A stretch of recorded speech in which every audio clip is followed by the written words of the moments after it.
accept. Ya, makasih Bu Tiwi. Assalamualaikum warahmatullahi wabarakatuh. Waalaikumsalam warahmatullahi wabarakatuh. Selamat malam Bapak Ibu. Selamat malam. Selamat malam, Bu Dewi. Ya, Bapak Ibu apa kabar? Gimana cuaca di daerah masing-masing? Boy, Bu. Alhamdulillah, Bu. Gerimis. Gerimis, Bu. Tadi hujan. Iya, sama Ibu, di Jember juga hujan tadi. Iya. Apa namanya? Sempat mati lampu karena Oh, deres kan di Jember. iya. Tadi terus sekarang udah tinggal gerimis, Bu, sini, Bu. Iya, Alhamdulillah. ini banyak yang belum bisa hadir malam ini karena ada kepentingan yang- masing-masing. Iya. Ada yang sakit, ada yang ada acara lain gitu. Iya.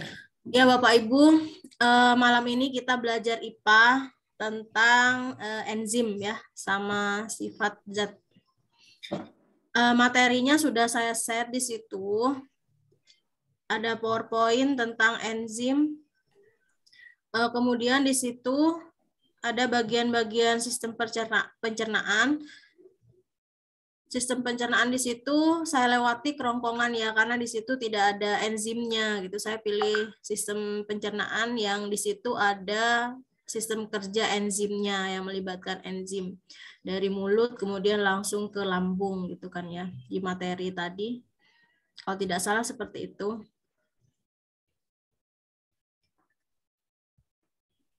Baik, saya izin share screen dulu untuk materinya ya Bapak Ibu. Kita membaca sekilas tentang materi yang tadi. Mungkin Bapak Ibu ada yang belum membaca.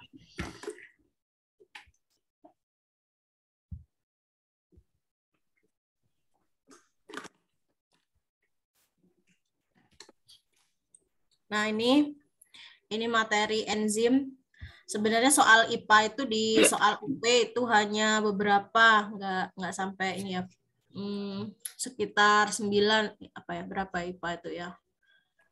Kisi-kisinya itu hanya ada 10 sebetulnya kisi-kisi IPA itu. Jadi mungkin dari 120 soal itu ada sekitar 10 soal untuk IPA dan itu pun dibagi dari enzim, kemudian ada bagian-bagian anggota tubuh, alat gerak itu. Kemudian ada juga tentang katrol. Nah, ini salah satunya tentang enzim dari 10 kisi-kisi IPA itu. Nah, biasanya itu kita, Bapak Ibu, saya juga termasuk yang sulit membedakan macam-macam enzim ya, dan fungsinya pastinya saat ini sering kebolak-balik gitu ya fungsi enzim. Entah itu enzim di mulut, kemudian enzim di lambung, usus halus, usus besar. Nah, apalagi yang paling banyak ini kan lambung dan usus halus ya kalau di enzim itu. Kalau di mulut hanya satu. Kemudian ada lagi nanti di tambahan ada di pankreas juga menghasilkan enzim pencernaan juga. Nah, baik kita membaca sekelas Bapak Ibu tentang enzim, mengingat kembali lah ya. Sebenarnya materi ini kan sudah pernah kita pelajari dulu-dulu saat bersama murid kita juga. Nah, ini enzim pencernaan.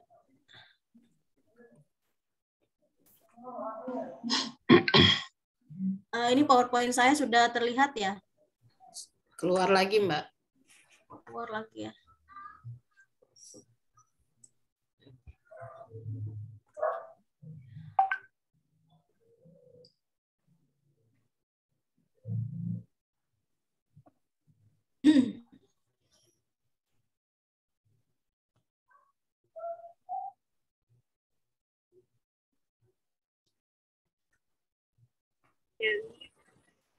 Materinya bisa di mana ya? Saya cari di grup nggak ada.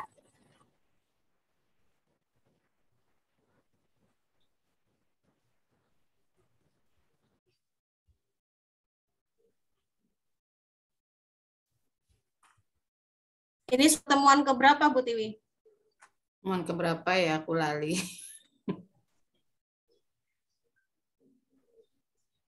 Nanti terakhir Bapak Ibu akan ikut tryout ya. Tryout di akhir pertemuan bimbel. Nah, ini sudah terlihat? Sudah. Enzim pencernaan dan sifat-sifat zat. Nah, ini sistem pencernaan Bapak Ibu dari mulut, kemudian kerongkongan, menuju lambung, usus halus, usus besar, dan anus. Proses mencerna makanan yang kita makan, yang bentuknya masih kasar, menjadi bentuk lebih halus dan sederhana untuk diserap sari-sari makanannya. Nah, kita itu makanan yang kita cerna mengalami dua pencernaan, mekanik dan juga kimia. Kalau mekanik itu dengan bantuan gigi di mulut ya, dikunyah. Kemudian secara kimia itu dengan bantuan enzim. Jadi itu proses pencernaan secara kimia dan mekanik. Nah, di bagian mulut, di rongga mulut, bagaimana makanan dicerna? Nah, karena ada gigi, lidah, dan kelenjar air liur, itu adalah bagian-bagian yang berperan dalam proses pencernaan makanan. Materi yang saya bahas ini sudah saya share di grup ya, Bapak Ibu mungkin ada yang ini kesulitan materinya yang mana gitu kan ya. Tadi pagi ya, sepertinya sudah saya share di Udah share. Ya. Nah, di dalam rongga mulut ini makanan dicerna secara mekanik oleh gigi dan lidah. Gigi, lidah, dan kelenjar air liur ini ya, dengan cara dikunyah. Nah, itu yang berperan dalam pencernaan secara mekanik. Nah, makanan itu sesuai prosesnya akan dipotong-potong menjadi lebih halus. Nah, ini selain dikunyah oleh gigi, maksudnya mekanik tadi itu, nah di dalam mulut terjadi pencernaan kimiawi ya, yaitu dibantu oleh enzim amilase atau nama lainnya tialin. Nah, Bapak Ibu jangan bingung ya kalau ketemu enzim amilase atau tialin, itu hanya ada di mulut ya, satu-satunya. Kadang di situ di soal disebutkan enzim tialin saja atau hanya disebutkan amilase saja, ya kan? Tapi antara kedua nama ini adalah sama, fungsinya sama dan dihasilkan di mulut, ya, amilase atau tialin. Berfungsi untuk mengubah amilum menjadi maltosa, ya, amilum menjadi maltosa. Jadi fungsi dari amilase ini atau tialin adalah mengubah amilum menjadi maltosa. Kadang ada yang menyebutkan dia mengubah karbohidrat gitu kan. Kalau kita bingung karbohidrat, amilum. Nah, amilum ternyata sama dengan karbohidrat ya. Karbohidrat menjadi maltosa atau monosakarida gitu. Jadi makanya makanan tuh kalau dikunyah agak lama gitu kan ya, terasa manis. Nah, itu kerja dari enzim ini, enzim amilase. Nah, setelah dari mulut itu ada kerongkongan ya, pencernaan itu. Tapi di kerongkongan hanya melalui gerakan ini, peristaltik, didorong menuju ke lambung. Nah, ini lambung. Ini Bapak Ibu bagian-bagian lambung. Nah, ini besar ya.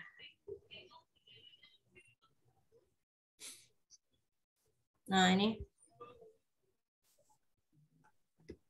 Nah, ini bagian-bagian lambung, ada otot memanjang, otot melingkar, ya. Nah, di lambung ini makanan juga dicerna. Apa fungsi utama lambung? Nah, biasanya ditanya. Fungsi utama lambung yaitu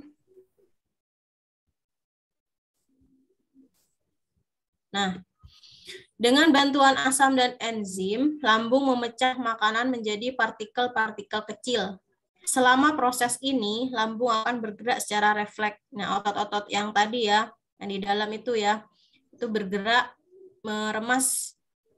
Lambung akan bergerak secara refleks. Nah, gerakan ini untuk mencampur makanan dengan asam dan enzim. Nah, itu fungsi utama. Nah, ada lagi fungsi lain dari lambung, yaitu menyimpan makanan. Jadi sebelum dicerna, jadi makanan itu sementara disimpan, gitu kan ya. Ibaratnya nunggu antrian untuk dicerna, gitu kan ya, disimpan dulu di lambung. Kemudian memilah dan menyingkirkan zat berbahaya serta menyerap zat yang baik untuk tubuh. Jadi dia mampu memilah-milah ya, mana yang baik dan mana yang tidak kurang bermanfaat untuk tubuh gitu. Itu di lambung. Nah, enzim-enzim apa yang ada di lambung? Nah, ini. Ini adalah enzim yang ada di lambung. Ada pepsin, renin, lipase, gastrik, kemudian ada HCl, asam klorida. Apa fungsi enzim pepsin? Yaitu mengubah protein menjadi pepton. Kemudian ada enzim renin, mengubah kaseinogen menjadi kasein atau protein susu. Dan mengendapkan kafein susu. Itu fungsinya enzim renin ya. Kalau diingat-ingat, ini berhubungan dengan ini kafein susu, mengendapkan kasein susu. Kemudian enzim lipase mengubah trigliserida menjadi asam lemak.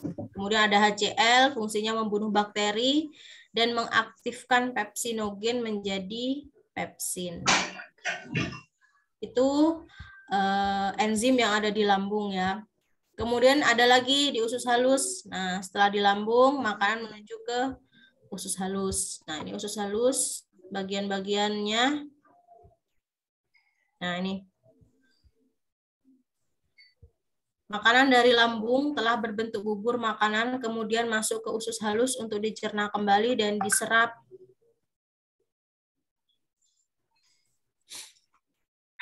Ya, Ibu, materi yang tadi di awal, tadi Bu siapa? Bu Wayan apa siapa ya? Nih siapa sih tadi? Ya, yang mengoreksi itu tadi loncat Bu gitu kan. Ya, saya betulkan untuk yang sekarang ini. Jadi nanti materi ini saya share lagi ya, share ulang ya. Tadi pagi itu kehapus ya yang lambungnya ya. Ya, Ibu, terima kasih. Nanti saya share lagi materi ini ya Ibu, lengkap ada lambungnya yang sekarang. Baik, kita lanjutkan. Usus halus. Nah, ini bagian-bagiannya. Kemudian enzim apa saja? Nah, ini. Enzimnya. Enzim amilase. Ibu, bisa kopi, Bu. Kopi, Bu. Tripsin.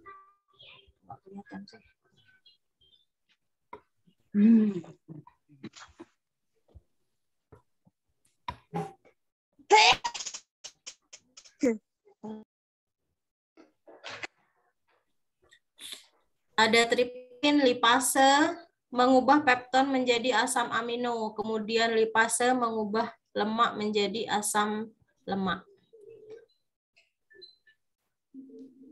Nah, di sini selain dibantu oleh getah pankreas yang menghasilkan enzim-enzim pencernaan, maaf ya, agak sariawan ini, suara saya kurang jelas ya. Jelas. Jelas kok, Bu. Jelas, Bu. Saya sariawan ini, Bapak. Nah, ini fungsi getah empedu. Yang pertama, mengemulsikan lemak agar mudah diserap oleh tubuh menjadi asam lemak, kemudian memberikan zat warna kecoklatan pada makanan yang sedang dicerna. Nah, ini ada getah empedu ya. Biasanya kan saya pernah menemukan soal apa fungsi ini empedu, getah empedu ya, yang berhubungan dengan pencernaan, biasanya gitu di soal UP sebelumnya. Nah, ini Bapak Ibu ini adalah fungsi getah empedu yang berhubungan dengan sistem pencernaan. Ya, ini ya. Mengemulsikan lemak, kemudian memberikan zat warna coklat pada makanan yang sedang dicerna. Nah, ini di bagian usus jejunum, nah ada enzim-enzim pencernaan lainnya, ada sukrose, laktase, maltase ya. Di situ banyak ya di usus halus beserta fungsinya masing-masing. Kalau maltase mengubah maltosa menjadi glukosa, ada sukrosa berfungsi mengubah sukrosa menjadi glukosa atau fruktosa. Kemudian ada enzim laktase berfungsi mengubah laktosa menjadi galaktosa. Nah, ini ada usus penyerapan atau ileum. Nah, usus penyerapan adalah tempat penyerapan sari-sari makanan. Karena zat karbohidrat, protein, ya itu dicerna di usus ini, bagian ileum.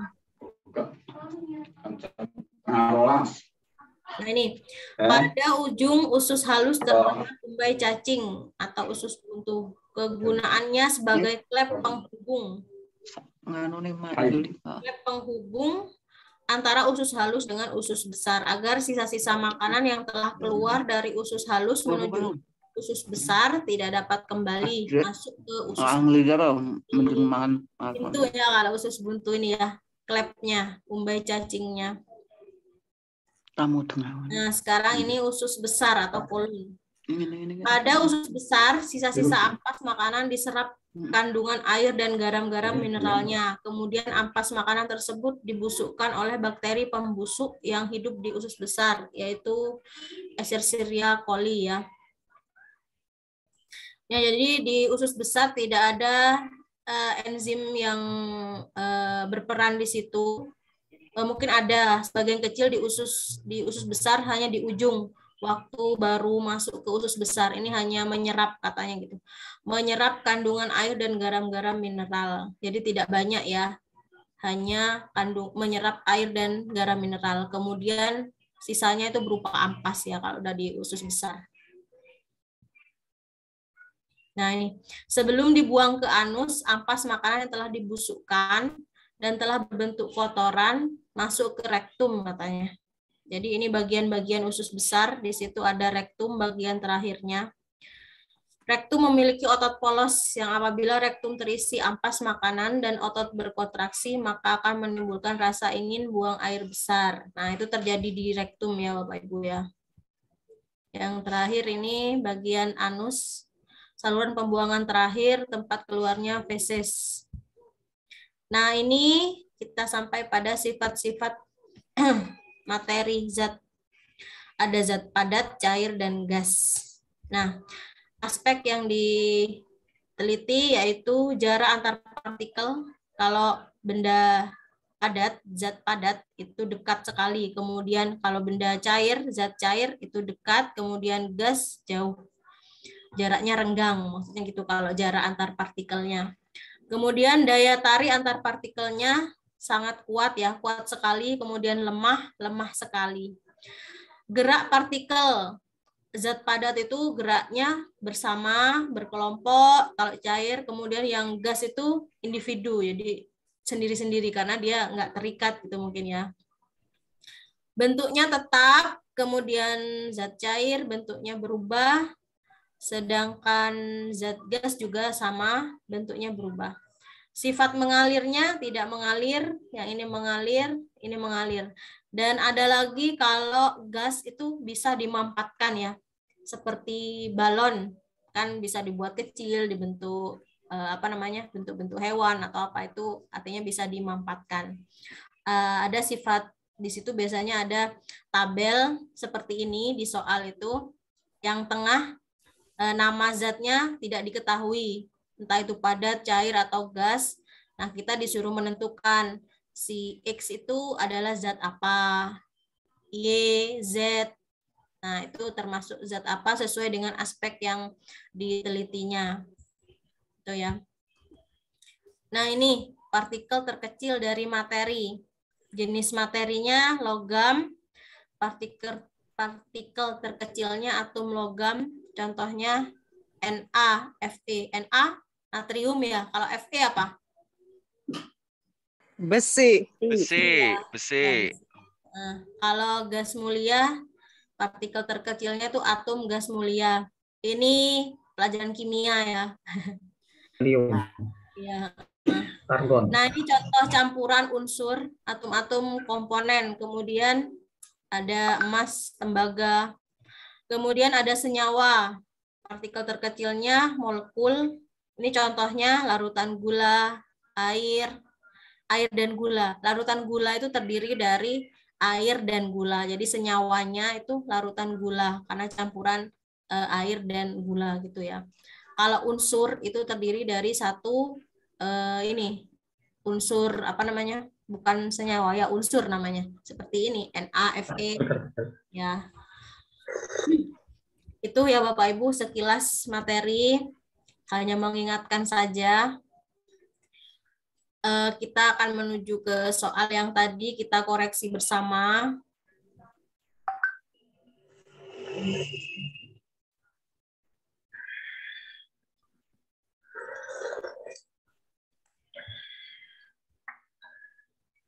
Ini langsung pindah ke satunya, ini bisa terlihat nggak? Ini Nggak saya bisa, sudah Mbak. pindah. Harus satu-satu. Oh, harus tutup dulu ya? Mohon izin Bu untuk apa? Konfirmasi. Ya Pak Kanapi. Untuk di usus besar tadi untuk pembutuhan vitamin K atau yang diperlukan tubuh adek untuk melarutkan lemak itu kok belum disampaikan Bu. Vitamin K.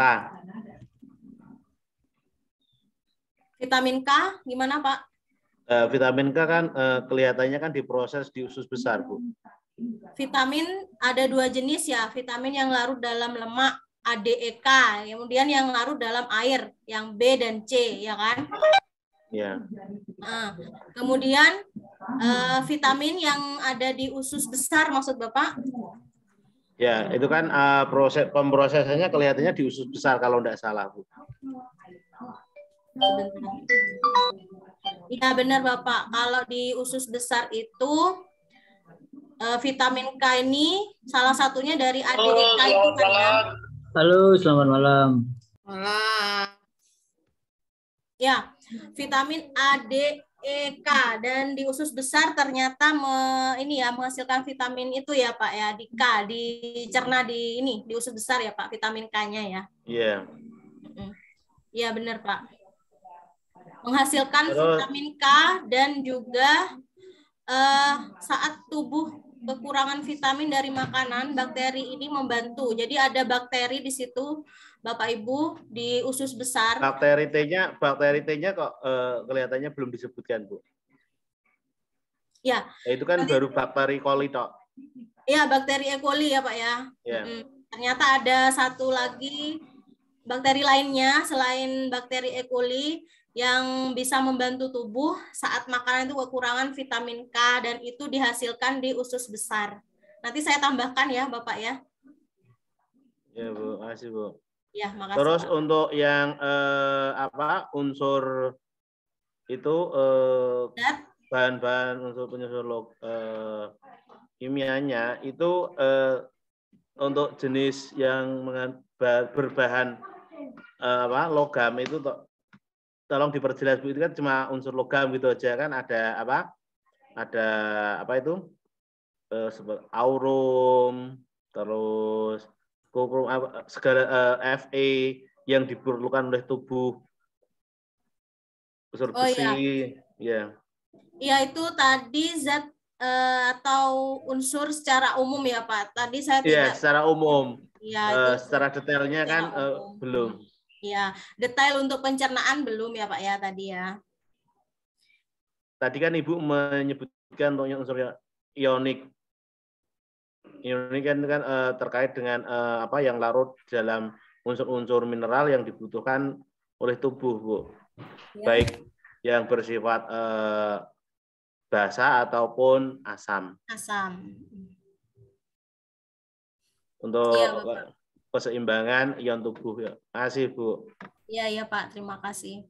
Ya Bapak Ibu, unsur-unsur tadi yang larut dalam air, asam basa, kemudian yang lain, unsur lainnya di dalam tubuh, itu belum saya sebutkan materinya, itu tadi hanya sekilas dan berlaku secara umum unsur-unsurnya ya. Nanti juga saya tambahkan di situ agar Bapak Ibu bisa menambah referensi. Masukan dari Pak Kanapi sangat baik sekali ya. Terima Iya, kasih. masalahnya kan gini Bu, tadi di kuis itu tampil Bu hasilnya asam atau hasilnya basah. Oh iya, iya Nah, Bapak. karena di soal tadi ada, maka saya istilahnya menambah sedikit lah, mungkin bisa jadi referensi. Iya Pak, benar Pak. Memang di soal tadi ada larutan yang mana asam, yang mana basa untuk praktek di kertas lakmus ya? Iya. Iya, benar. Ya, baik kita bahas soal itu ya Pak ya, sekarang ya kita diskusikan. Saya share dulu.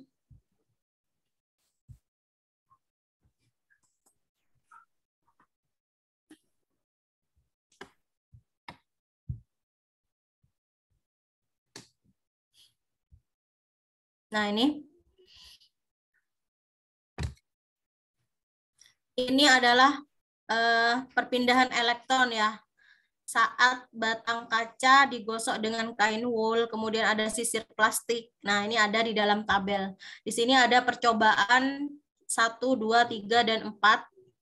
Di sini sudah ada uraian kegiatannya. Yang pertama, batang kaca digosok dengan kain wool. Nah, ini semua akan memindahkan elektron. Apa namanya materinya ini ya?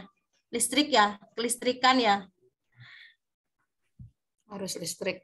Iya, harus listrik.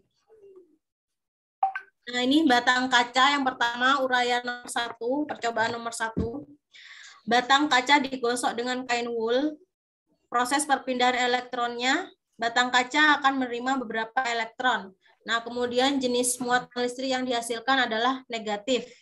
Yang kedua, Bapak Ibu, kita nanti akan memilih yang benar ya. Ini belum tentu nomor 1 yang benar, belum tentu nomor 2. Nah, ini saya bacakan dulu percobaan yang kedua.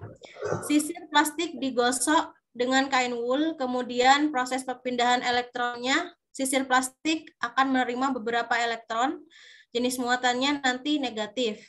Yang ketiga, batang kaca digosok dengan kain sutra,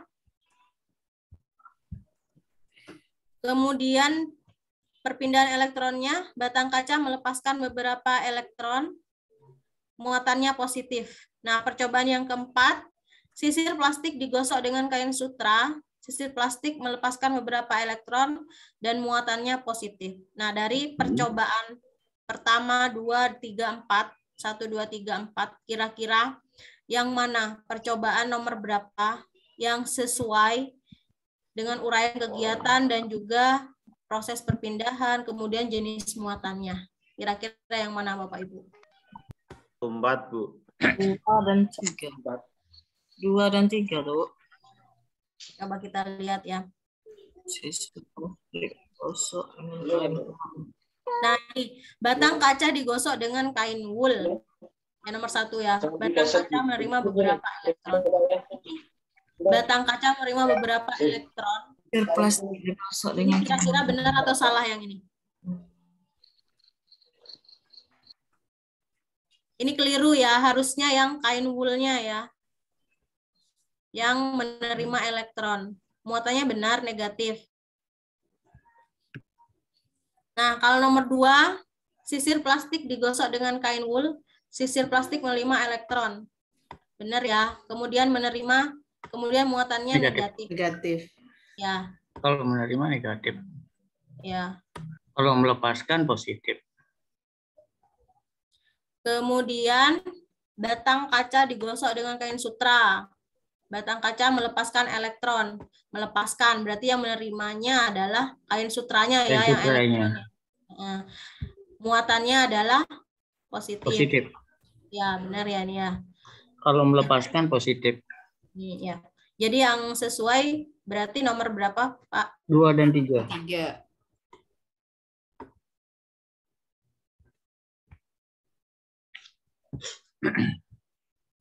Nah, ini. Kenapa kita ini nomor 4, sisir plastik? Bapak Ibu, saya tidak menemukan. Nah, ternyata ada di pernyataan di sumber, salah satu sumber, itu menyatakan sisir plastik digosok dengan kain sutra akan terjadi gejala listrik yang sederhana. Kain sutra akan menempel pada sisir tersebut tapi hanya sementara, katanya gitu. Jadi enggak ini Bapak Ibu, tidak ada aliran elektron ya. Jadi kalau plastik, sisir plastik digosok dengan kain sutra. Ternyata keterangannya seperti ini yang di bawah. Kalau nomor percobaan 1, 2, 3 itu memang ada ya, ada perpindahan elektron maksud saya. Nah, tapi kalau yang ini, yang nomor 4 ini, sisir plastik digosok dengan kain sutra, itu ternyata pernyataannya seperti ini. Hanya ada gejala listrik sederhana. Menempel pada sisir tersebut tapi hanya sementara, itu katanya. Yang saya baca gitu. Mungkin Bapak Ibu sudah tahu atau ada informasi lain tentang ini, sisir plastik digosok dengan kain sutra. Mohon izin Bu, ini konsepnya kan listrik statis Bu. Ya. Kalau listrik sederhana kelihatannya tidak ada. Kan ada listrik statis dan listrik dinamis. Dinamis ya. Ya, konsepnya itu Bu. Jadi itu yang pertama. Terus yang kedua, mohon maaf, itu untuk elektron yang disebutkan hanya elektron, protonnya tidak disebut Bu. Ini kan unsur atomnya kan kurang lengkap Bu. Iya Bapak. Memang soalnya hanya menyebutkan elektron saja ya Pak ya di sini yang di soal ya, nomor 1. Padahal bisa timbulnya listrik tuh karena adanya elektron dan sirkulasi proton. proton dan elektron Bu. Ya, iya Pak. Nah, tapi kalau kita pahami narasinya, itu cuma sebatas melepas dan menerima, siapa yang melepas dan siapa yang menerima. Konsep listrik statisnya belum ada, Bu. Iya. Dan itu dari pembahasan yang Ibu itu, sisir plastik digosok dengan kain sutra akan terjadi gejala listrik yang sederhana. Konsep listrik sederhana di dalam referensi tidak ada, Bu. Adanya listrik dinamis atau statis. Oh gitu ya Pak. Iya. Iya.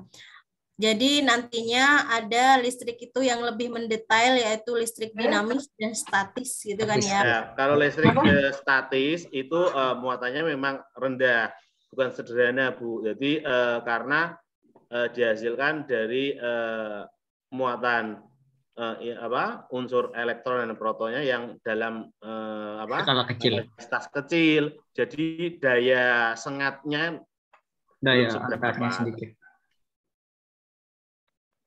Tapi itu untuk pemahaman anak, ketika kita dalam proses KBM pembuktiannya, mungkin kita bisa dengan mika, penggaris, dan sebagainya, atau rambut, atau apa.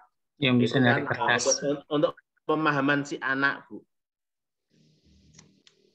Iya. Tapi konsepnya di sini belum menyeluruh, Bu.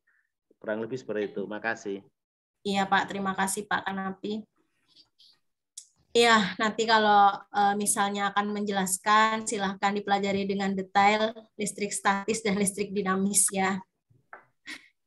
Pembelajaran arus atau muatan listrik ini. Mungkin ini kalimat saya yang sederhana, ini saya ganti statis ya Pak.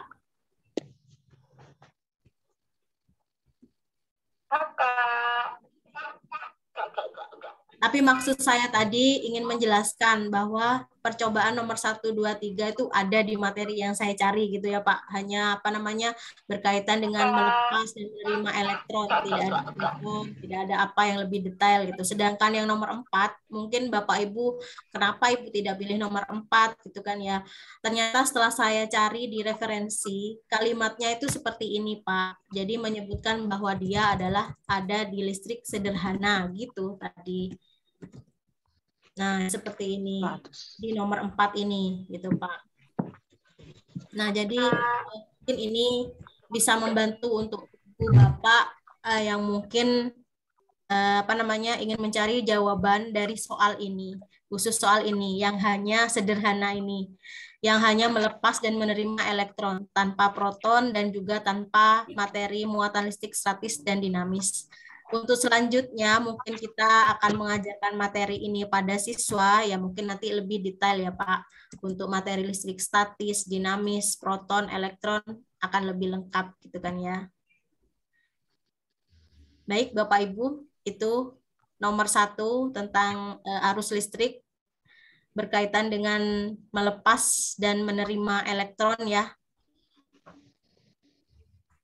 Kita lanjutkan nomor 2. Nah, ini enzim, beberapa tabel enzim, organ penghasil dan juga fungsinya. Kira-kira dari tabel ini manakah menurut Bapak Ibu yang sesuai? Nomor 1, tialin, organ penghasilnya mulut. Salah nomor 1 salah. Ya, kenapa Bapak? Karena petialin itu bukan terdapat di mulut. Di mulut itu hanya terdapat enzim amilase. Iya, tadi sepertinya itu di materi sama saja dengan petialin. ya, sepertinya di materi itu ada nama lain dari amilase yaitu tialin gitu Tialin. ya. Tapi yang salah itu mungkin di ini terbalik itu ya. Di maltosa, iya. Ya. Iya, salah. Ya, maltosanya. Kemudian renin benar Pak di lambung? Renin? Bapak Ibu di renin di lambung? Bukan.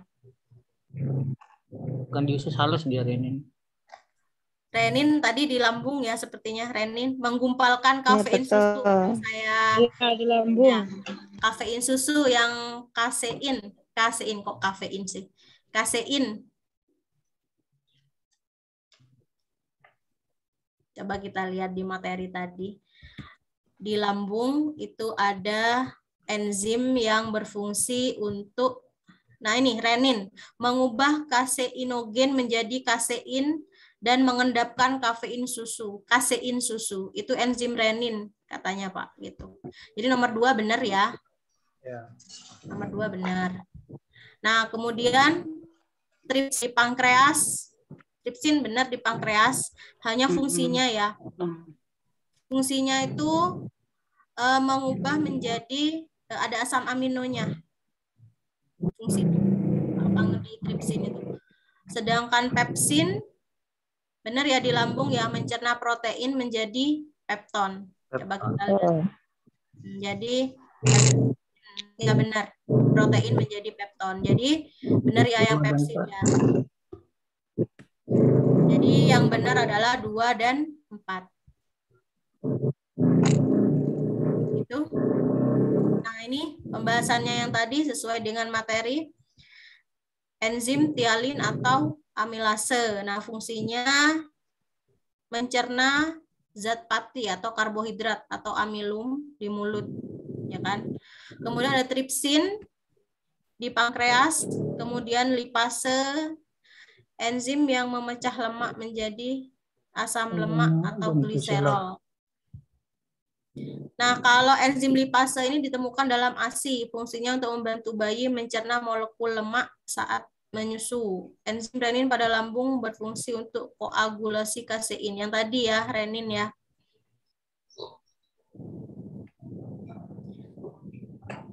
Nomor 3, ada yang bantu saya membacakan?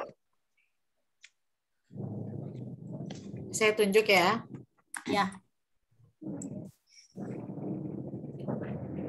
Ibu Anik Purnawati ada?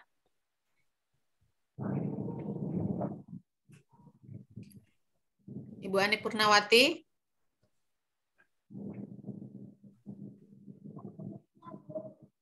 Ada kayaknya ya.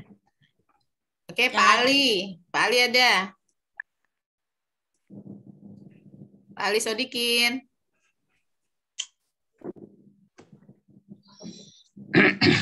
Pak Ali, mana Pak Ali? Pak Ali. Oke, Wayan. Pak Wayan deh yang udah ready kayaknya. Monggo Pak Wayan.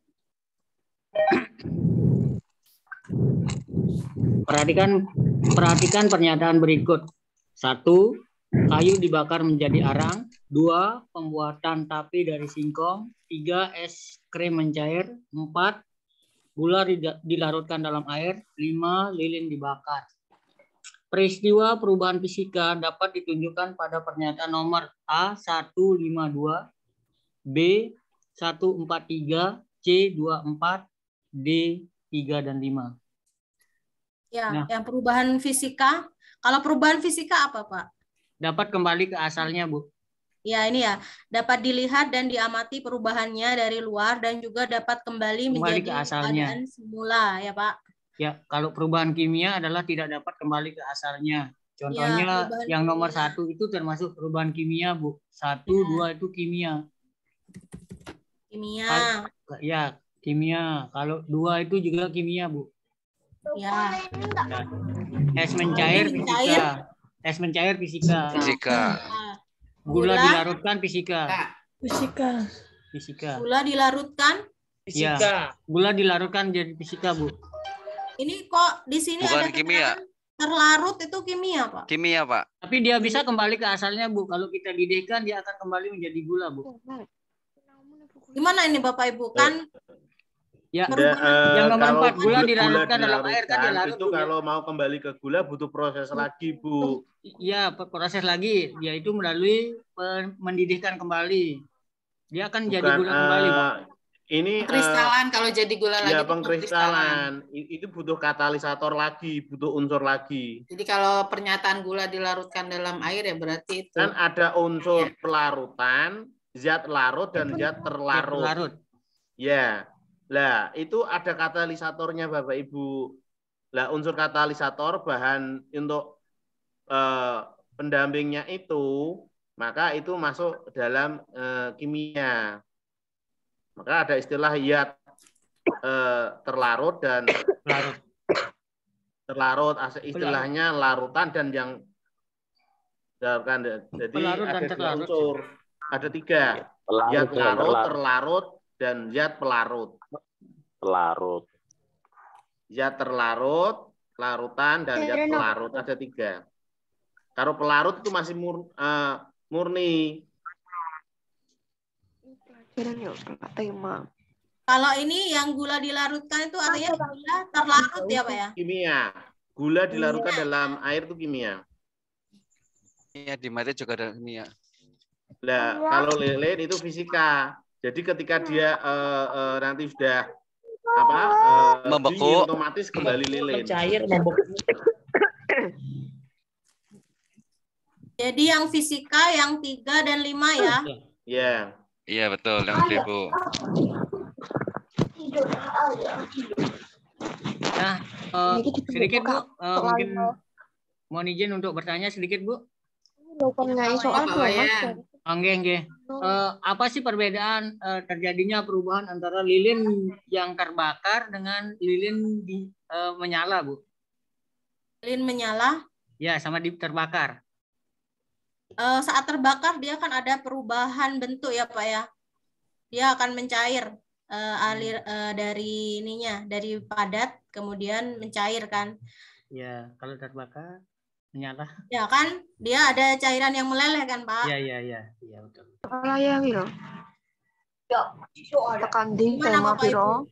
Kalau lilin, enggak pernyataan saya. Lilin menyala dengan lilin terbakar ya hampir sama ya. Sama-sama dia mencair kan?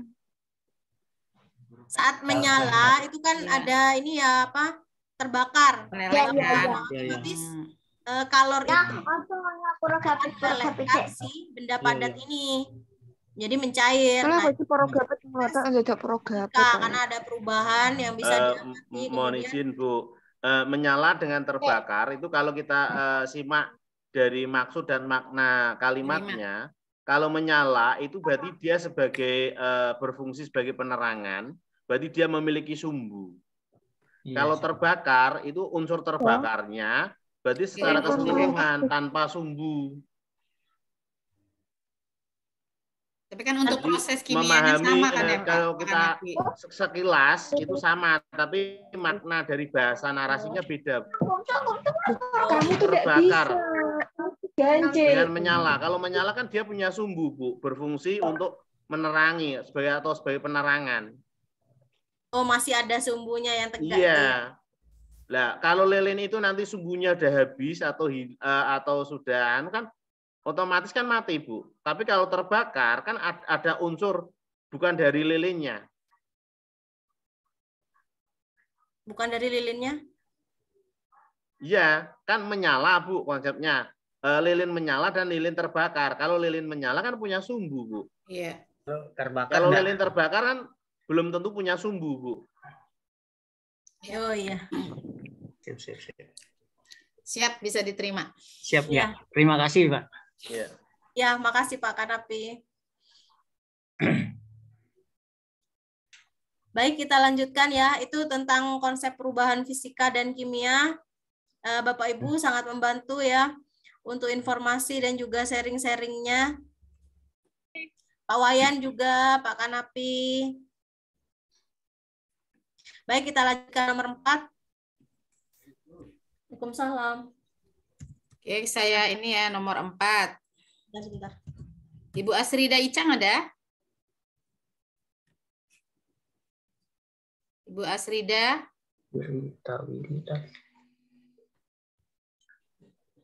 Ibu Desak Lisa? Ya, Bu. Ya, silakan Ibu nomor 4. Ya, perhatikan pernyataan ini. 1. Lumba-lumba secara periodik naik ke permukaan. Belajar Kemdikbud, kemampuan menanggapi rangsangan pada Setiap makhluk pagi hidup. hari. Iritabilitas, setiap makhluk hidup mempunyai kemampuan menanggapi rangsang dengan cepat. Ada video apa ya, Mbak? Oke, lanjut, Bu. 4. Ikan air asin mengeluarkan urin yang pekat. Berdasarkan pernyataan tersebut, yang menunjukkan ciri iritabilitas adalah Yang 3. yang nomor 3. Ya. Tali putri. D, Bu. Yang 3. Tali putri malu. D, malu. Ya, D. Pak. Tanaman putri malu menutup daunnya ketika disentuh. Iritabilitas itu pengertiannya Ada unsur daya rangsangnya, Bu. Sentuh. Sentuhan. ya, iritabilitas adalah kemampuan makhluk hidup untuk menanggapi rangsangan. Rangsangan. Ya.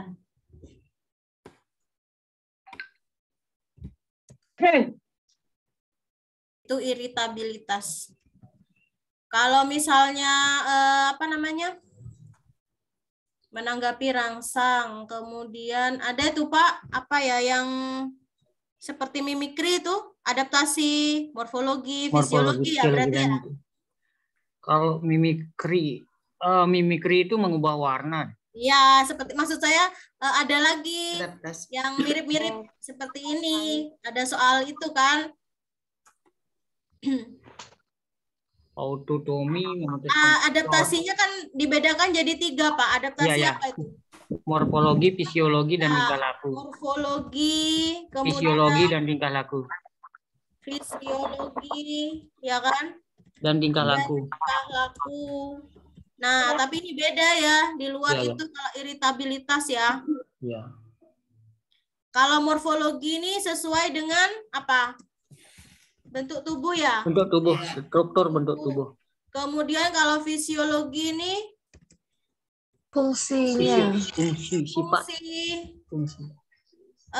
Ini organ tubuh enggak? Fungsi organ tubuh. Ya, organ tubuh ya, Pak. Fisiologi. Fungsi ini. Organ. Sistemnya. Ya. Contohnya itu ikan air asin mengeluarkan urin yang pekat. Kan bentuk adaptasi juga. Yang apa, Bu? Contohnya yang fisiologi apa, Bu? Mengeluarkan urin yang pekat. Mengeluarkan Urin yang pekat. Saat pulang apa itu ya? Saat menghadapi apa? Situasi yang gimana? Itu kan berkaitan dengan lingkungan yang gimana kan? Kalau adaptasi itu kan kita menyesuaikan diri dengan lingkungan, ya kan?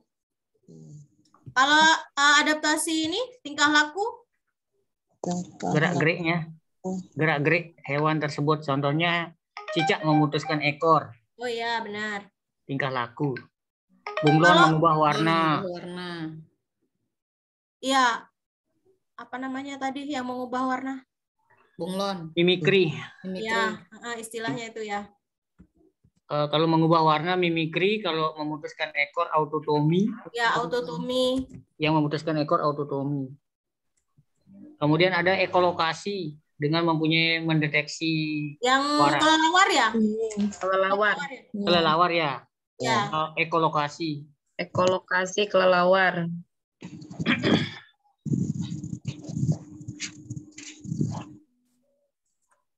Nah, itu adaptasi, macam-macam adaptasi, ya kan? Kita bisa nambah nih informasinya nih, adaptasi, macam-macam adaptasi. Kemudian tadi ada kosakata baru, iritabilitas, kemampuan makhluk hidup untuk menanggapi rangsangan. Ya, iritabilitas. Mohon izin Bu untuk nambahi untuk apa karbohidrat tadi, nama lain dari karbohidrat. Betul tadi ada pati, karbohidrat, hidrat arang atau tepung. Itu hidrat arang tepungnya belum masuk Bu. Kalau pati itu kan bahasa orang Jawanya namanya pati, betul Bu. Oh iya. Di Hidrat nomor arang berapa? atau ya tepung belum. Karena kita kan di sini se-Indonesia Raya Bu. Ya, iya Pak. Jadi karbohidrat, amilum, zat tepung, zat pati, lalu Hidrat arang. zat arang. Ya, kalau tadi untuk glukosa, fruktosa, sakarosa itu memang awalnya prosesnya dari karbohidrat. Itu cuma proses dan kandungan unsur gulanya beda, maka ada tingkatan-tingkatan atau jenis dari proses itu, maka ada istilah fruktosa, glukosa, sakarosa dan sebagainya. Ya. Ada istilah sakarin juga. Ya, tadi nama lain dari karbohidrat sudah saya tambahkan Pak, zat pati, amilum, kemudian hidrat arang. Hidrat arang, ya kan. Tapi kalau untuk fruktosa, sukrosa dan yang lain itu nama sama karena memiliki proses yang beda ya. Itu dalam kimia beda Bu. Iya Pak. Ya, dalam kimia glukosa, fruktosa, sakarosa, sakarin itu beda Bu. Iya. Unsur kimianya beda. Iya. Iya, unsur kimianya beda ya Pak ya. Ya, terima kasih tambahan informasinya. Oh, Pak. itu untuk tingkah laku itu kamuflase bisa nggak? Kamuflase. Ya, kamuflase. Oh iya ya. Mimikri deh, iya. Kamuflase. Iya Mirip Ibu. dengan mimikri ya. Kamuflase apa sama dengan mimikri? Kayaknya kamuflase kan kamuflase kan terjadi pada belalang. Iya, belalang itu yang apa daun itu. Ya, kalau mimikri bunglon itu ya? Iya, mimikri bunglon yang mengubah warna. Kalau kamuflase itu biasanya yang nyamar-nyamar pada daun gitu, itu kan ya kasarannya ya. Lebih mudahnya gitu ya cara memahami kamuflase ya. Mimikri ini contohnya pada, saya tulis bunglon. Ya, pada bunglon. Bunglon, mimikri bunglon. Kemudian kamuflasenya pada belalang. Belalang daun. Ya. Habis nemu belalang ya Pak Rohman.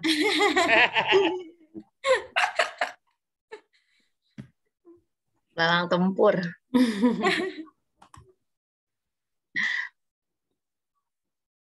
Nah, itu adaptasi ya, adaptasi, macam-macam adaptasi, kemudian iritabilitas sudah. Nah, ini ya, sekarang zat aditif. Apa zat adiktif? Zat tambahan. Zat tambahan. Dan tambahan. Nah, seperti garam dapur, ada sorbitol, kemudian pandan, vetsin. Nah, kira-kira pasangan yang tepat zat adiktif alami dan fungsinya. Alami ya. 2 dan 3. 2, 3. Kalau sorbitol ini pemanis ya. buatan ya kan? Buatan. Kemudian pandan yang alami. Pandan alami. Pewarna. Tapi bukan pewarna pandan. Pewarna Pak. Pewarna Pak. Pewarna hijau. Hijau mawangi. Pewarna alami Pak. Iya, pewarna. Selain tapi biasanya familiarnya daun suji. Iya. Iya. Pandan suji. Pandan. Kalau garam dapur kan untuk pengawet, bisa juga untuk ikan asin gitu ya, benar? Iya. Ikan asin. Mana brebes, telur bebek.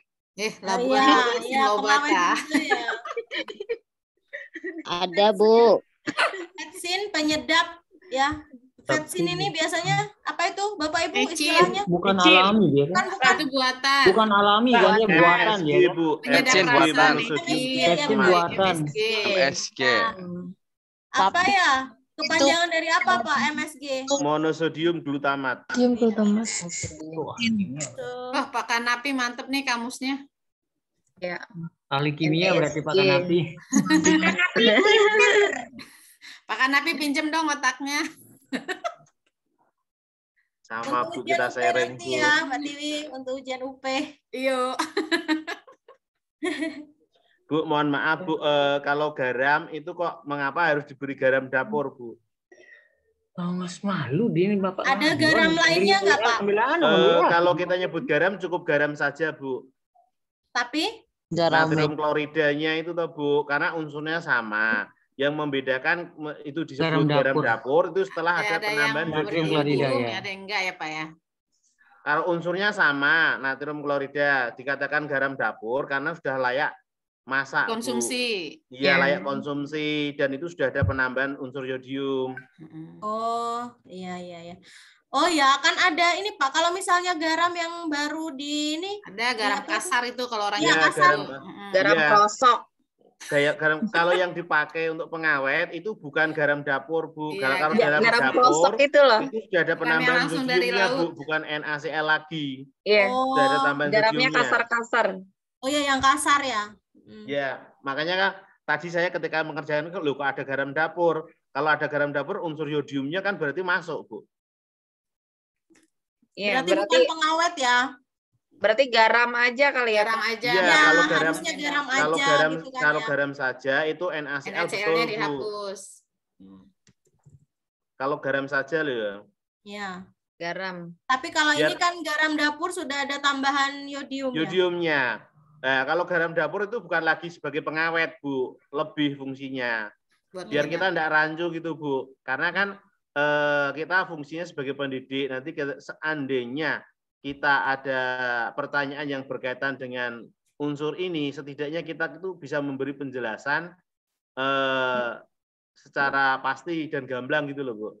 Oh iya Pak, benar Pak. Jadi kita nanti kalau ditanya sama murid, Bu Guru apa bedanya garam dapur sama garam aja gitu ya? Ya, Nggak pakai garam tapi aja. aja kan juga dicombor, Bu. Dicombor pakai katul, garam, sentrat.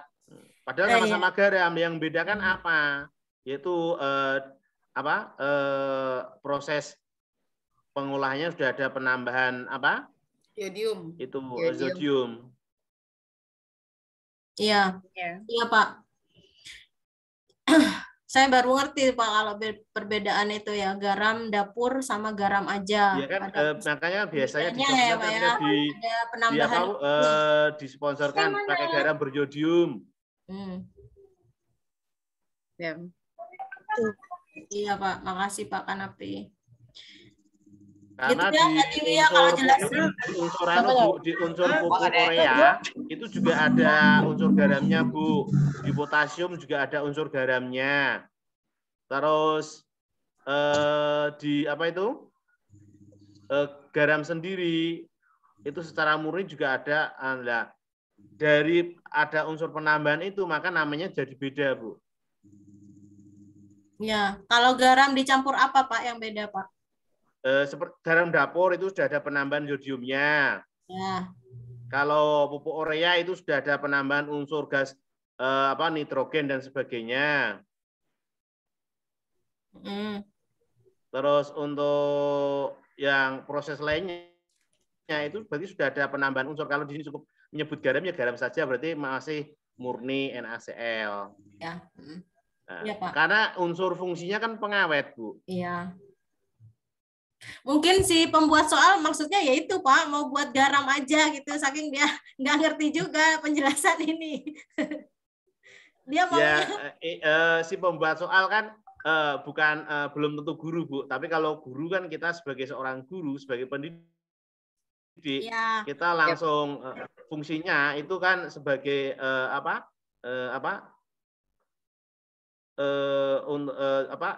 menyampaikan figur untuk seorang informasi, murid, Bu. menjelaskan jika Iya. siswa bertanya gitu kan ya. Iya memang benar Pak, tim pembuat soal itu asesor PPG ada yang dari pengawas gitu kan ya, ada yang dari mana belum tentu, benar kata Pak Kanapi, belum tentu dari guru gitu kan ya.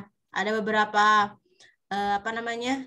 jabatan di situ yang syarat-syarat Ya, asesor. ini kalau kalau di dunia LPMW, saya tuh pernah masuk tim walaupun sebentar, Bu, ya. Itu namanya miskonsepsi, Bu. Jadi pemahaman yang secara umum awalnya dianggap benar, tapi setelah ditelisik itu ada beberapa kekeliruan yang harus dibenarkan.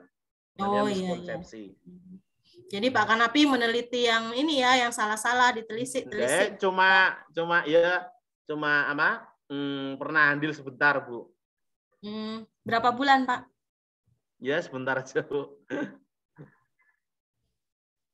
Iya, pengalamannya sangat banyak ya Pak Kanapi ya. Ya banyak makan garam itu, Mbak. Iya, banyak makan garam, makanya. Kalau saya makan garam enggak mau, Bu, asin, Bu.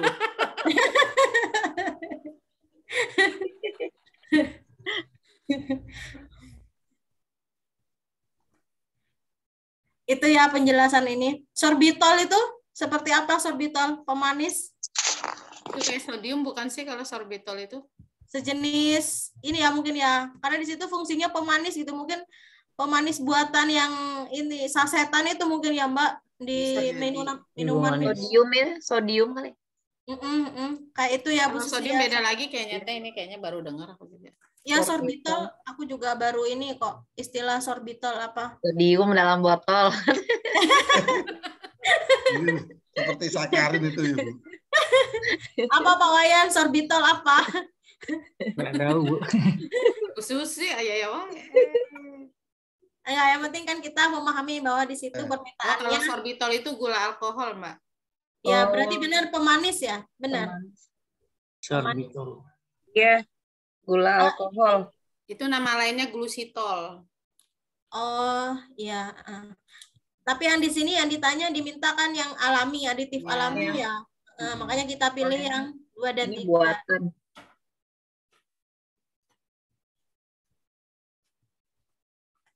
Nah, ini bioteknologi sebagai antibiotik bioteknologi ya. Mohon izin Bu untuk yang tadi yang pengawet alami itu ada unsur gula, Bu. Yang mana, Pak?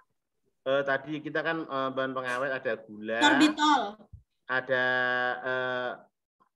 yang pengawet. Itu kan nanti kan di dalam pembahasan pemanis alami apa, pemanis buatan apa, terus pengawet alami apa, pengawet buatan apa.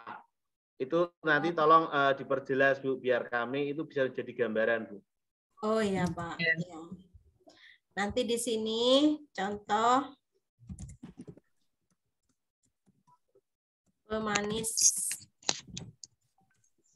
alami, terus pemanis buatan, pengawet alami, pengawet buatan.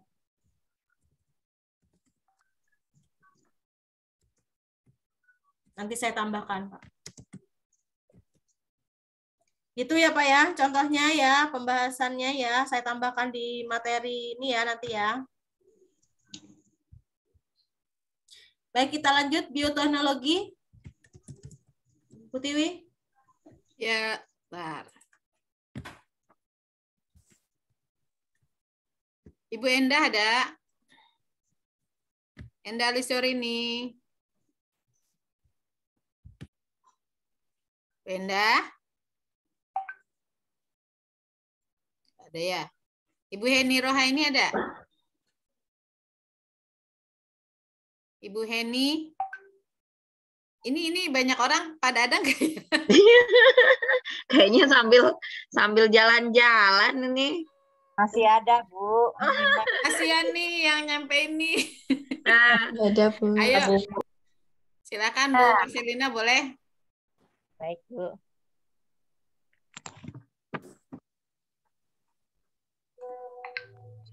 Produk bioteknologi yang digunakan sebagai antibiotik adalah A. Beta-endorfin, B.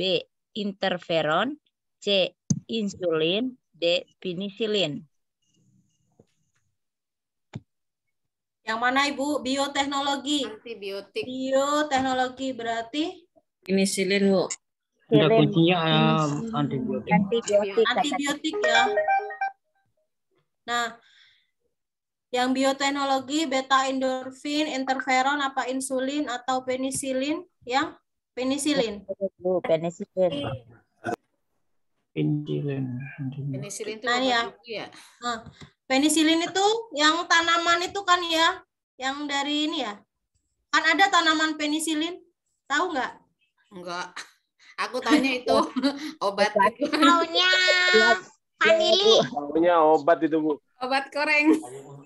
Dia obat Ya, tapi ada. Iya, memang ada penisilin, memang antibiotik. Tanaman aslinya kan ada. Tumbuhan. Untuk Tumbuhan tanam- penisilin ada, Bu. Ya, ada kan ya, Bu? Iya, ada. Tumbuhannya Di ini. sini ada, Bu. Nah, ini ya pengertiannya beta endorfin, zat kimia yang dihasilkan oleh tubuh sebagai penghilang rasa sakit. Jadi kalau beta endorfin itu sudah ada di dalam tubuh ya. Saya baru tahu nih, Bu. Saya baru tahu ini penisilin. Penisilin. Iya, ada. Ada kan tanaman penisilin itu getahnya biasa langsung diusapkan ke luar. Kalau di sini ada tumbuhan Iya, itu. Bu, getahnya itu. Taunya salep. Iya, Ya, Bu, salep aku juga ada, taunya Bu. salep. Ida. Salepnya ada. Obat hepatitis. salep. Iya. Ini biasanya di ini ya, di pemakaman gitu ya. Tumbuhnya kayaknya. Iya, benar Bu Susi ada. Berjari, Bu, kayaknya tumbuhnya kayak berjari itu. Iya, Iya. daunnya menjari. Bisa di googling ya di situ tumbuhan penisilin. Iya. Kalau interferon, Jepang. Itu kayaknya betadine itu deh, betadine. kalau interferon itu obat untuk hepatitis kronis katanya gitu. Kalau insulin ini hormon yang membantu menyerap glukosa. Kalau insulin ini biasanya di ini ya, kalau untuk apa? Diabetes itu ya, benar nggak? Suntik. Ya, untuk insulin itu Ya, membantu ini ya penyerapan glukosa dalam darah.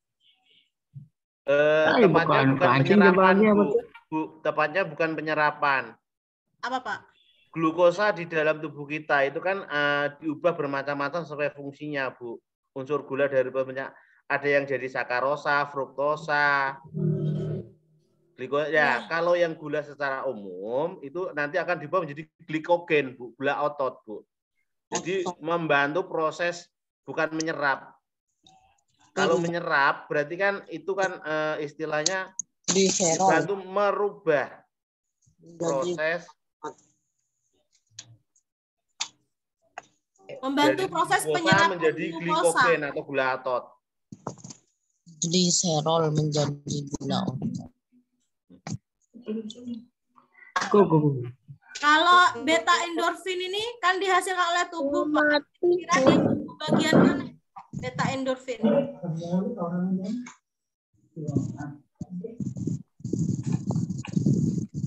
Katanya sebagai penghilang rasa sakit ya, tapi kan kita nantinya akan memilih antibiotik yang penisilin ini yang di luar tubuh. Sedangkan beta endorfin itu ternyata dihasilkan oleh tubuh di dalam intern ya. Nah, Mohon maaf, Bu, untuk beta endorfin itu diproses oleh tubuh secara alami atau diproses oleh tubuh setelah menerima unsur penghilang rasa sakit seperti morfin itu, Bu. Oh. Atau gimana konsepnya?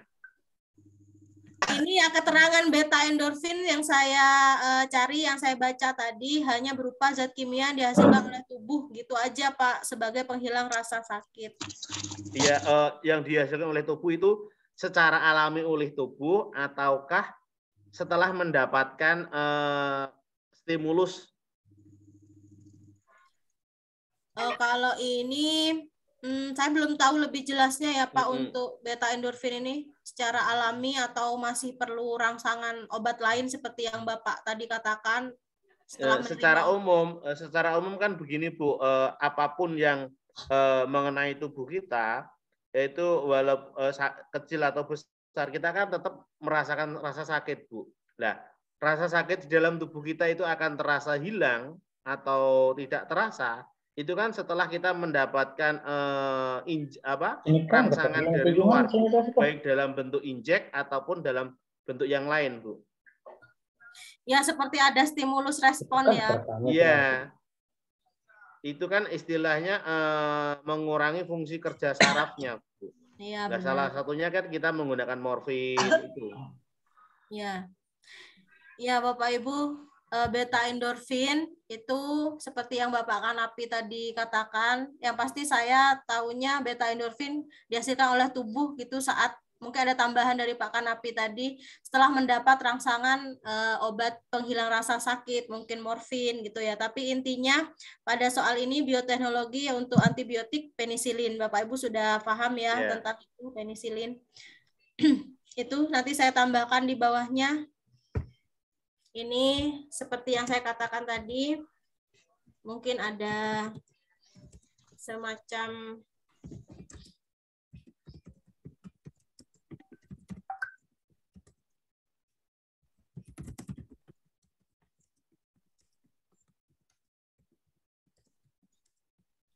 morfin itu sejenis ini kan ya Pak? Kalau morfin itu kimia. Ya, narkoba, Bu. Psikotropika. Ya, tapi kan itu di kedokteran boleh untuk ini ya. Ya, untuk menghilangkan dunia rasa medis sakit. boleh, Bu. Kalau dunia medis kan istilahnya kita sudah melalui proses rekomendasi dan legalitasnya sudah sah, Bu. Dosisnya sudah diatur Bu gitu Bu. Ya, Tadi jadi ada takarannya lah oleh apotekernya. Pokoknya sesuai fungsinya. Morfin, terus apa lagi? Kalau di itu tanaman apa? Tanaman apa sih di Aceh itu? Ganja. Ganja. Ganjar, Bu. Ganja. Ganja. Ganjar. Ganjar mah Awas, bukannya nanti. Pak itu, Pak Ari Juang itu. Di ganja ada, di marijuana ada. Bung, Bu, ada, Bu. Aceh banyak. Di Aceh ya. Mau mirip-mirip Tapi penisilin. masakan Padang juga pakai ganja katanya. Oh iya katanya. Iya benar sebagai penyedap rasa. Biar ketagihan. Oh. Bukan ketagihannya ya. Sebagai penyedap rasa katanya. Rasa Baik, lanjut nomor 7. Oke, nomor 7 ya. Saya bacakan, Bu. Laki-laki. Pak Kabul ada Pak Kabul? Pak Kabul Budi. Pak Kabul Budi ada? Ada, Bu. Oke, monggo Pak. Perhatikan beberapa kegiatan berikut. 1. Mengukur kedalaman laut. 2. Mengukur besar gelombang. 3. Mengukur panjang lorong gua. 4. Memeriksa kuat lemahnya bunyi. Yang merupakan kegiatan pemanfaatan pemantulan bunyi ditunjukkan pada nomor A, 2 dan 3, B, 2 dan 4, C, 1 dan 3, D, 1 dan 4. Satu yang jelas satu. Satu jelas. Ya. Satu dan 3 atau 1, 4 ya. Ayo, 1, 3, 1, 4. 1 dan 3. 1 dan 3. 1, 3. 1, 3. Ini mengukur panjang lorong gua juga pakai bunyi kok. Pakai pemantulan bunyi. Pemantulan bunyi. Iya Pak. Kalau ini memeriksa kuat lemahnya bunyi. Memeriksa ya ini. Memeriksa kuat lemahnya bunyi. Bukan. Bukan ya? Bukan. Iya, bukan. Nih, 1 dan 3.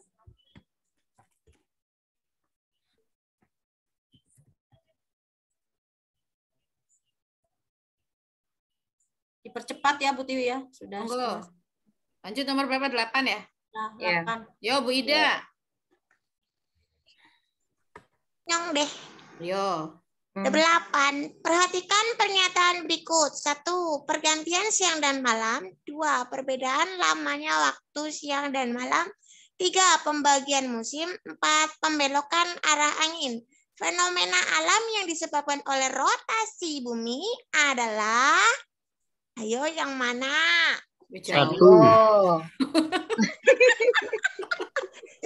iya ya. 1 Terus sama 4. Bu Ida. Kalau musim ini revolusi ya. Revolusi ya. Yang 2 dan 3 revolusi. Iya. Biasanya kalau di pernyataan itu saya yang baca ini perbedaan lama waktu itu artinya durasinya ya Pak ya.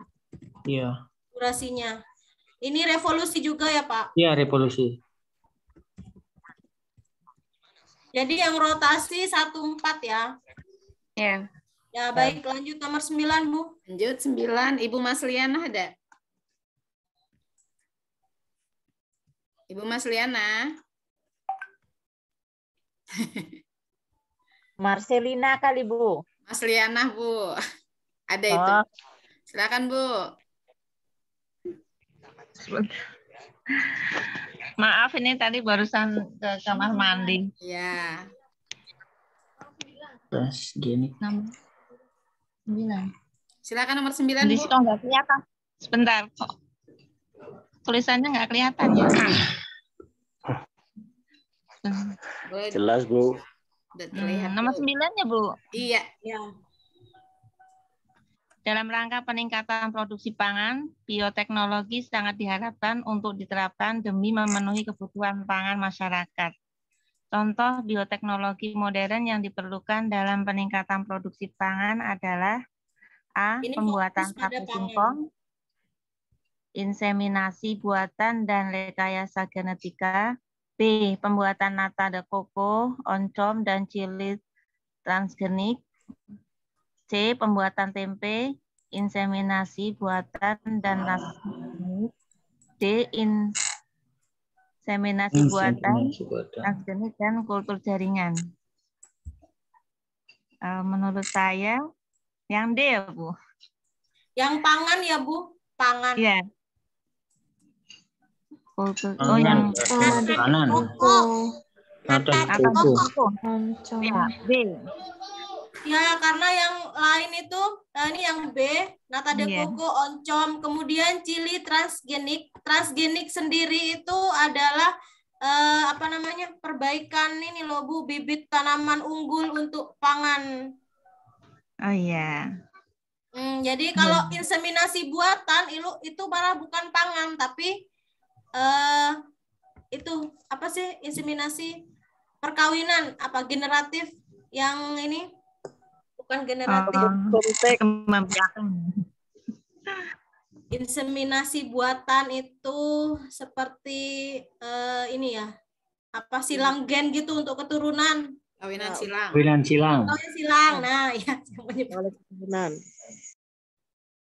Nah, kalau ini yang B fokus pada pangan ya, karena yang diminta pangan. Ibu. Mohon izin, Bu, untuk inseminasi buatannya itu tolong didetailkan, Bu. Itu inseminasi buatan untuk tanaman atau untuk hewan, Bu? Hewan. Karena ini, Pak. inseminasi itu ada dua hal, Bu. Pangan dan tanaman dan hewan. Ya, menurut konteks soalnya di sini sebenarnya kalau inseminasi buatan untuk hewan ini, Pak, yang di konteks soal ini. Masalahnya kalau inseminasi tadi berkaitan dengan gen, ya, bahasa inseminasi itu sepengetahuan saya itu berkaitan dengan bibit unggul berkaitan dengan gen hewan atau manusia, Pak. Istilahnya kalau bahasanya cloning. Ya, tapi di sini yang lebih lebih memfokuskan kita untuk memilih yang opsi ini yang B, Pak, yang cocokkan ada cili transgenik ini kan lombok, cili lombok ya. Kemudian transgenik itu biasanya untuk ketahanan pangan, misalnya kentang, ya lombok juga termasuk agar dia lebih kualitas makanan dari kentang penyilangan tanaman. Dan yang lain itu, yang opsi yang lain, inseminasi buatan itu mengarah pada perkawinan silang pada hewan. Itu konteks soal di sini. Ya, karena yang ditanyakan ininya kan bukan ke hewan kan? Bioteknologi. Pangan ya. Pangan. Pangan. Pangan bisa dari unsur tanaman, bisa dari unsur hewan. Iya. Oh gitu. Oh ya. Nah, sedangkan contoh itu kan menyebutkan bioteknologi modern tentang pangan. Nah, pangan yang bersumber dari tanaman atau pangan yang bersumber dari hewan. Mungkin yang langsung mengarah atau mengarah langsung pada makanan, Pak. Enggak butuh Ya, proses. enggak, masalahnya gini, Bu. Konsep narasi soalnya itu kurang detail, Bu.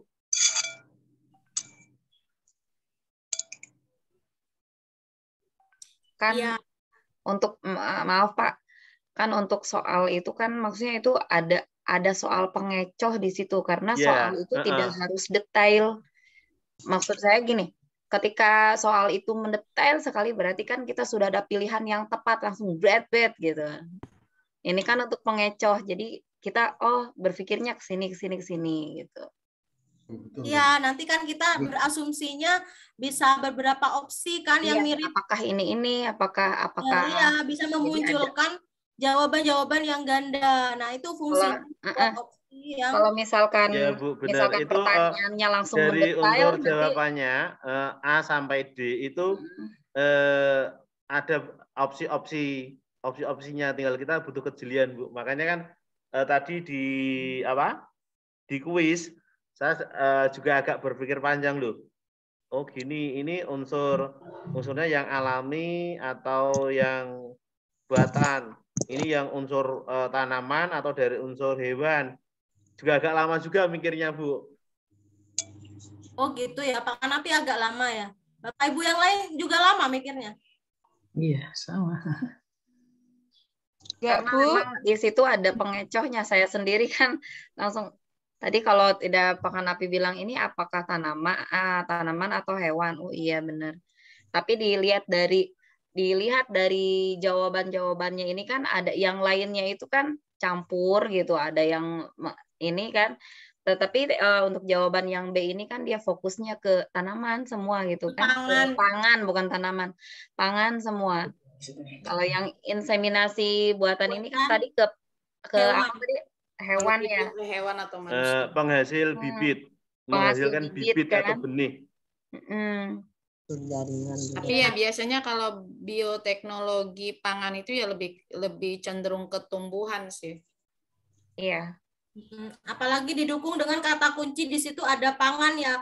Jadi saya langsung memilih opsi yang B karena di situ ada makanan ya kan. Ada nata. Awalnya tadi saya tidak milih B, Bu.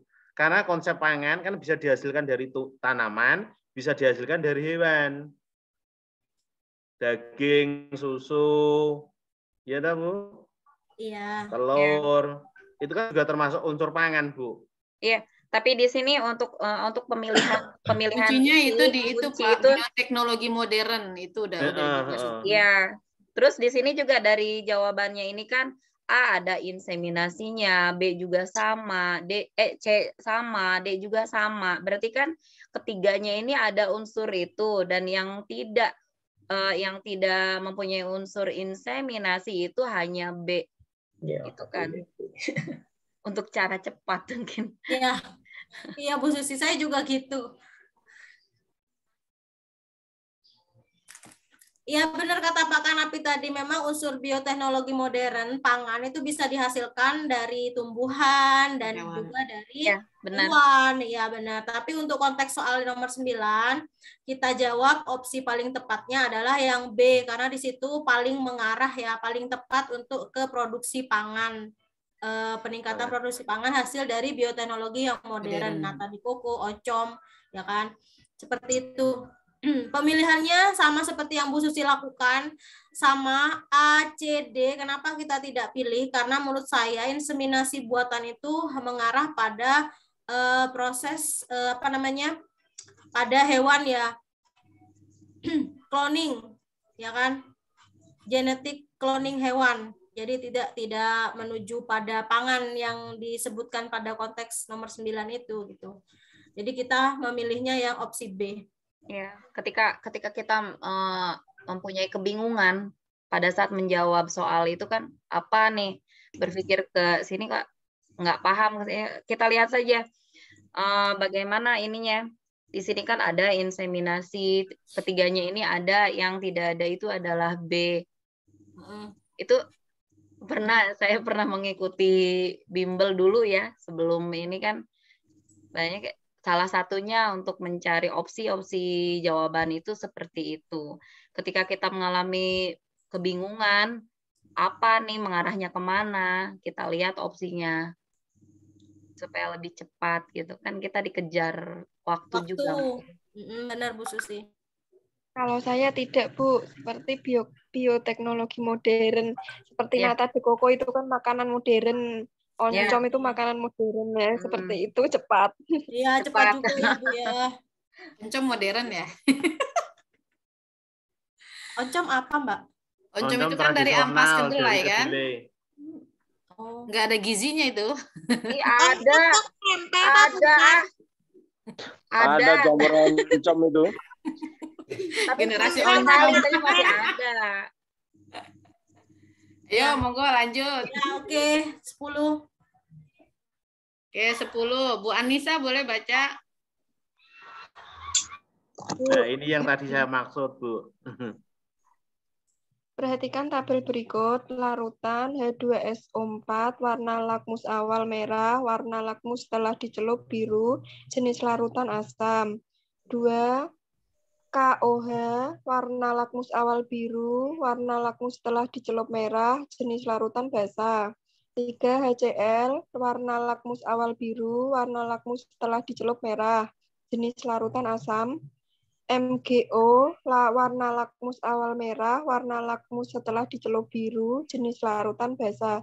Hasil uji larutan yang benar adalah A 3 dan 4, B 1 dan 2, C 2 dan 3, D 1 dan 3.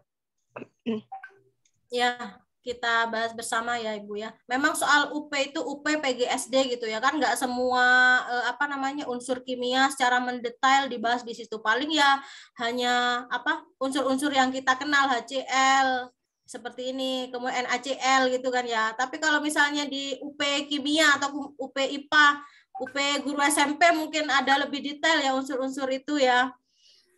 Jadi makanya kalau di soal-soal UP mungkin UP PGSD maksud saya. Itu IPA-nya ya yang ini yang familiar aja unsur-unsurnya. Itu biasanya, Pak. Nah, ini. Baik kita bahas ya. H2SO4 warna lakmus awal merah, kemudian setelah dicelup menjadi biru. Jenis larutannya asam. Benar. Benar. Ya, benar asam Ya, H2SO4. asam sulfur, asam sulfat itu. Asam sulfat ya ini ya. Ya, ya.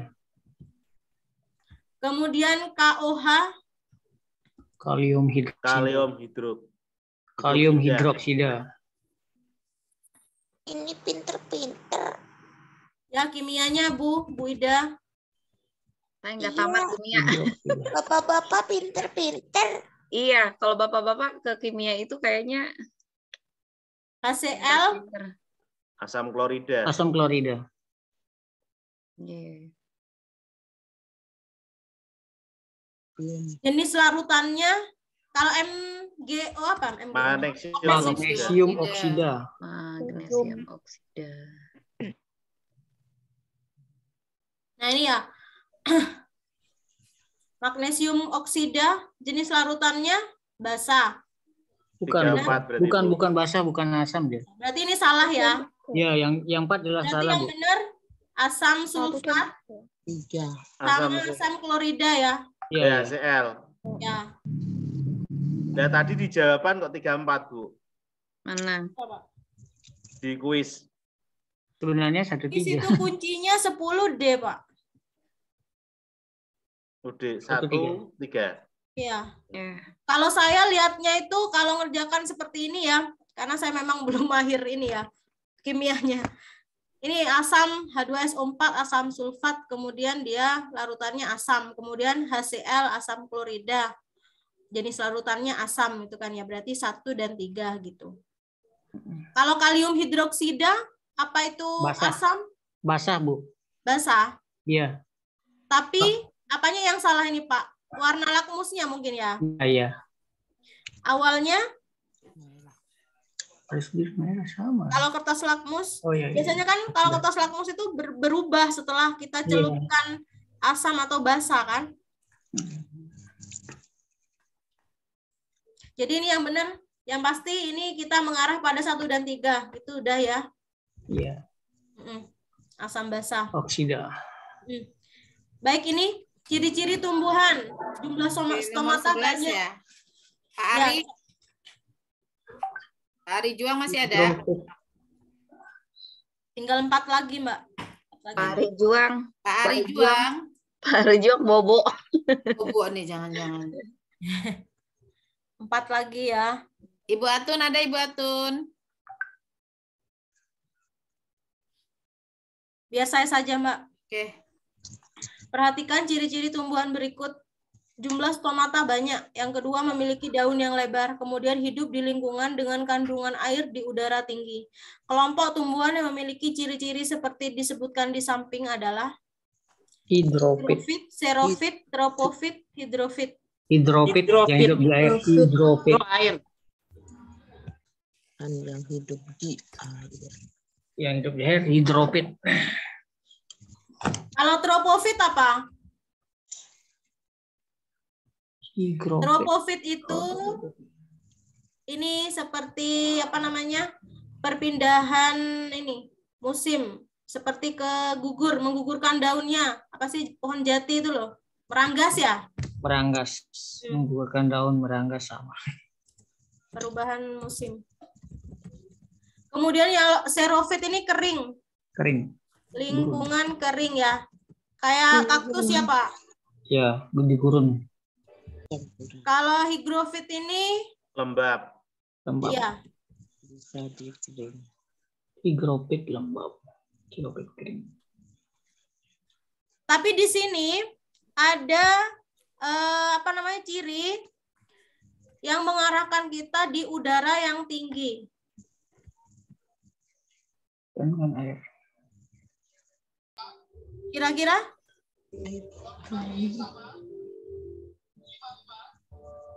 Hidrofit dan higrofit itu sama-sama memiliki ini cirinya. Jumlah stomata banyak, kemudian daunnya lebar, itu kan ya. Kemudian di nomor 3 ada satu ciri hidup di lingkungan dengan kandungan air di udara tinggi, itu katanya.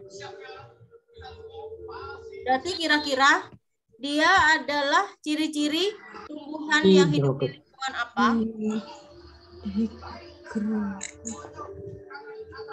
Itu antara hidrofit sama higrofit sama, Bu, kurang lebih. Cuma yang membedakan itu letak stomatanya, Bu. Kalau higrofit stomatanya di bawah daun, kalau hidronya di atas permukaan. Iya, tapi di sini yang membedakan bukan di stomatanya, Pak. Di sini loh, Pak, kata kuncinya. Kita nanti udara akan tinggi berarti lembab, Bu. Ya, ya itu makanya bukan dari stomatanya. Kalau kandungan partikel air di udara tinggi berarti kan lembab. Ya, benar. Sama-sama memiliki jumlah stomata banyak, entah itu di mana, di bawah apa tadi, di bawah daun ya, atau di atas permukaan daunnya, itu sama-sama banyak ya. Tapi kita tidak akan fokus pada jumlah atau letak stomatanya di mana yang banyak gitu kan. Yang penting di sini kata kuncinya di situ mengarahkan kita pada di udara yang tinggi gitu kan, kandungan air tapi di udara yang tinggi. Berarti dia higrofit. Saya mengira ini hidrofit, tapi karena